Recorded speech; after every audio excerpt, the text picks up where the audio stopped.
Frida Kahlo was born in 1907.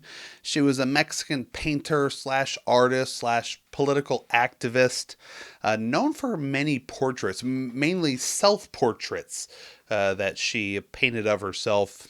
She was born to a German father, a Mexican mother. She kind of has a cool story. I mean, she survived polio as a small child, and later, in her college years, she survived a major bus accident.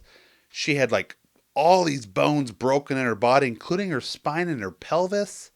She got really messed up.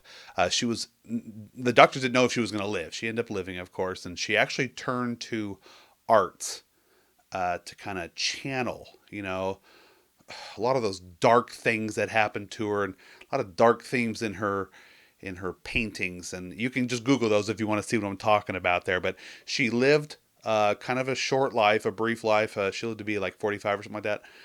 And she was just in a lot of pain and had a rough life. Okay, let's just leave it at that. In 2018, Mattel unveiled several new Barbies, kind of like honoring women's rights and pioneers of women's rights. And they made them for International Women's Day in 2018. They made a Frida doll and even painted on her signature unibrow, also a little bit of a upper lip mustache there. But the critics actually hated the doll because the unibrow wasn't noticeable enough. Wait, did I read that right? That's right. The unibrow actually wasn't dark enough. They hated it because of that. And it's funny because the family actually ended up suing Mattel, saying they didn't have the rights to make a Frida doll, like they didn't have permission. And Mexico banned the sale of the Frida doll in Mexico. I'm not making this up. I can't imagine why they would do that, but they did. So why are we talking about poor Frida Kahlo here? Well, she's got one of the more famous unibrows. She embraced it. She loved it. She painted it when she did her self-portraits. Well, unibrows kind of go over into the sports a lot too, and we're going to talk about those in a lot of like baseball cards. There are a lot of baseball players there. They rock that unibrow. First one up, we got Bill Buckner here, famous Red Sox. Well, not so famous for some good things. He kind of blew the 1986 World Series against the Mets by letting that ball get past him. Poor guy, got death threats. It's kind of a sad thing. A lot of Red Sox fans don't like him. Rest in peace. He just died last year.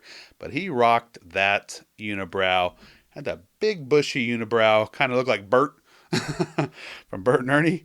And yeah, just a big one there. Next one up, we got this Warren Brewstar. I'm not sure if I'm pronouncing his name just right there. Poor guy. Probably not winning any beauty contest, but also had that famous unibrow. Stepping back in time to the late 80s, Frank Zuppo. Man, he has got quite a unibrow there. Kind of looks kind of Cro-Magnon, kind of a caveman look to him there. Why don't they just cut it? It's like take a little razor and you're done, okay? In the morning, just okay? But maybe it was an attractive thing back then. Maybe the ladies loved it. I don't know about that. But Andy Etchebarren decided that it was okay to have. He's kind of has a caveman look about him too. But got that big pronounced unibrow. Oh my, Jack Clark.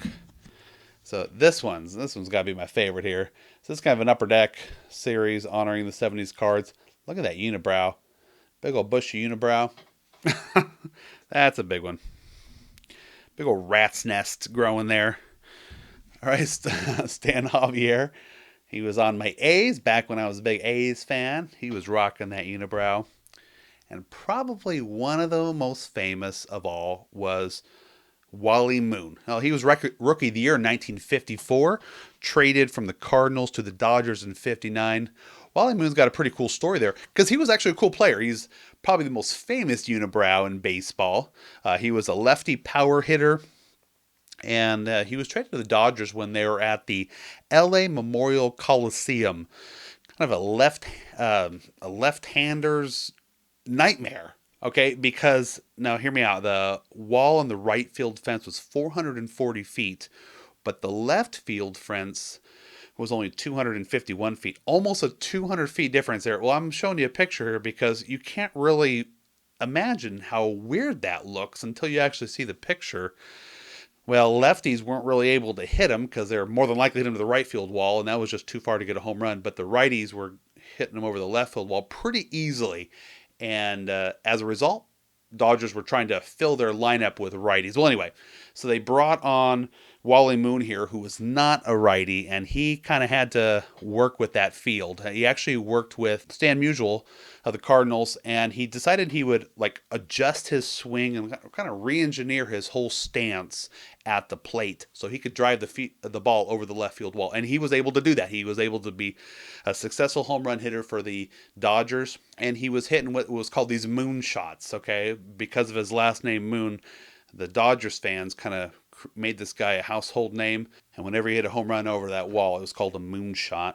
And as a result, the Dodgers won 3 World Series with his help. Wally Moon was a 3-time All-Star, Golden Glove Award. He was pretty famous for his playing abilities, but he was, at least my opinion, he was more famous for that giant bushy unibrow, and that thing was ugly. But he had that all through life. A very pronounced unibrow. It's kind of his defining characteristic when you hear his name usually associated with that unibrow. Maybe it helped him keep like the sweat out of his eyes, or maybe, I don't know, like sunglasses or something. But whatever there's reason for keeping it, I don't think Mattel was calling him to put him on a Ken doll anytime soon there. But nonetheless, that's the story of Wally Moon. That's the story of some famous unibrows in baseball. There's others. Those are some of the more famous ones. And I hope you guys enjoyed that. Hope you guys are checking out the grunttalksmlb.com page. A lot of cool stuff over there. And I really like it because it has a lot of, like, a variety of things on there. And I hope you guys are checking out that page. He's hosting a lot of my videos over there. And he's not paying me to say this. But I hope you guys check him out there. And I hope you guys are liking and subscribing. We'll see you next time. Little roller up along first. Behind the bag.